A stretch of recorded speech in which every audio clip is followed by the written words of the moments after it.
Then I read Lord of the Rings.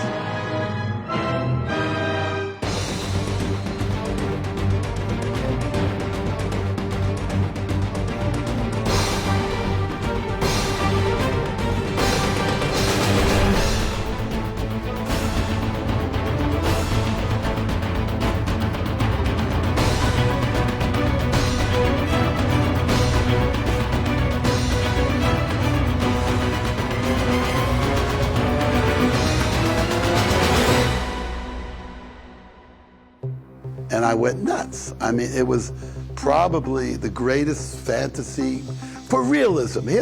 Tolkien is so brilliant, so great. Here's a totally believable world he put together. You know, every page, detail on what they're eating and how they look and how they feel. I've never read anything like it in my whole life to this date.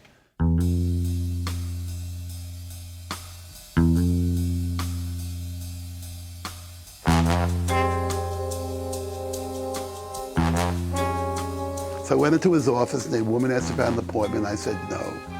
She said, well, you can't see Danny. He just came walking off the street. I said, just tell him Ralph Bakshi is here with the rights to Lord of the Rings. She says, what? She grumbled and she growled, and she finally did it. She does it, the door swings open, he comes storming out of his office. You got what, Ralph? Ralph would just basically, go into the studio executive's office, pitch an idea, and they would greenlight it many times off his pitch. And then they fired Dan Melnick next week. And this guy, Dick Shepard, comes in. Shepard calls me into his office, he says, Lord of the what? I say, well, Lord of the Rings, we have a deal. He says, I don't want to make that stupid picture. I say, oh, you know, I said, give me my rights back. He says, we don't want to give you your rights back. So I said, why don't you take your $100,000 back? Would you give me the rights? He says, yeah, I'll do it if you give me back the $100,000. I said, yeah. I mean, this picture made billions of dollars years later, and these are the kind of geniuses you have in Hollywood, right? I do think that he was lucky. I think he was lucky in a lot of situations. When you hear his entire life story, he's been in so many situations, like walking into an elevator, walking into a coffee shop, things roll, somebody's like, hey, all right, I'll fund your film, all right.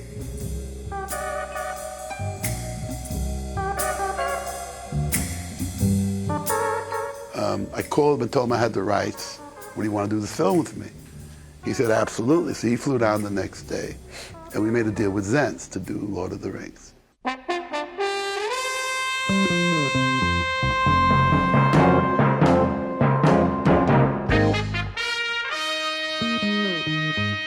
It was a point in my life where I had read it in high school, and all my friends had read it, and then when word got out that he was doing it, it was, people were incredibly excited, and they were also warning me that he better get it right. I read about it in Variety that they were planning to do it, and I had been in love with the books for several years, and I actually had an uncle that was I don't know, vice president or something at Universal, and I said, do you know these people, or is there any way you can get me to meet them? And he didn't know them, but he knew people that knew people. So he was able to help me get an interview with Ralph. The Lord of the Rings is in many ways like a scholarly edition of a work of medieval literature, such as Tolkien would have studied. How do you get that across on screen? The choices have to be made, and the full depth is something that is unlikely ever to be accessible from the screen. He hired me not originally to write the screenplay, but just to do research to say what the costume should look like or what the characters would be doing at a certain time. So I was able to get a job. He wouldn't, I was an unknown, so he didn't hire me off the street to be the screenwriter. How is he going to take this unbelievably complex undertaking of Lord of the Rings and get a finished film for whatever budget Saul Zaentz gave him to do it with, which I suspect wasn't enough?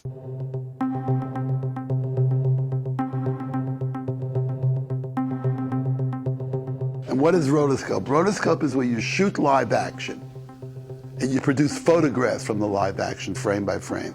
If you put these photographs on an animator's desk and have them draw over the photographs, you now have a pencil drawing of the drawn photograph. When you flip the pencil drawing, it's going to move just like the photograph, more or less.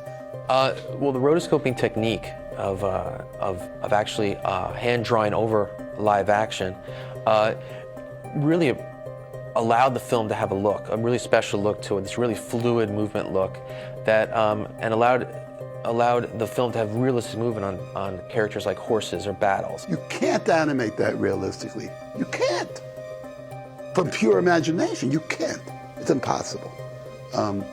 So I decided to shoot the whole movie. I said, my God, this is the only way to do it. Once I decided that, I knew I could do the movie. Aragorn. Aragorn, go to Minas Tirith. Save my people. Boromir's death is one of the, if you think about it, it's an animated scene, but it feels like a live action film, the subtlety of it, the camera work.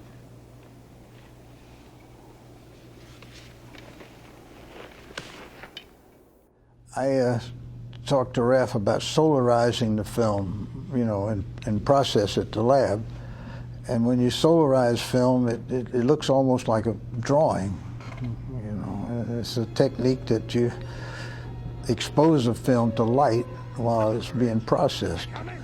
But it has to be just so much light, and it has to be timed just right. But it does give a good effect, and of course, it saved a lot of problems in the battles, with all these people in Madrid. I think that ultimately what Bakshi showed was that The Lord of the Rings could be tackled cinematically, and it could be done in a way without Disneyfying Tolkien. It showed that fantasy and fairy tale were serious adult enterprises.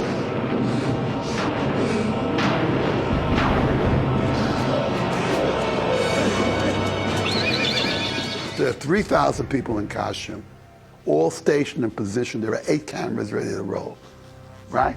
It took me all morning to set up, and they're all out there. And it's cold. And I finally get the camera 1 ready, camera 2 ready, camera 3, and everything's positioned. I got a bullhorn, right? And I'm saying, roll camera 1. Each camera starts to roll, 8 cameras, because you don't want to miss the action from every angle, you don't want to. And this communist leader who's running the entire thing stands up and says, lunch. And everybody stands up in costume, drops their swords, and walks away. I was out of my mind. But also on a budget, it's all screaming at me. Producers always worrying. So these are hard shots. It was more a labor of love, and Raph created that with you. He wasn't bossy boss. I mean, he did look out after everybody, and you knew that, and you knew how deeply he felt about it. And after a while, you got involved in it, and it became a part of you. The amount of work to produce rings, the frames, the people, shooting live action and animation. I mean, I don't think anyone ever appreciated I was on the verge of insanity. In other words, that was so much work for one man to be doing as a director. It wasn't where someone else shot the live action and said, I was over Spain shooting major live action footage. I had 3,000 people in the studio back in New York animating. I'm fielding 500 calls a day from the problems in the studio. I'm shooting an entire live action movie, and I'm trying to eat dinner with Zents at night who wants to be talked to.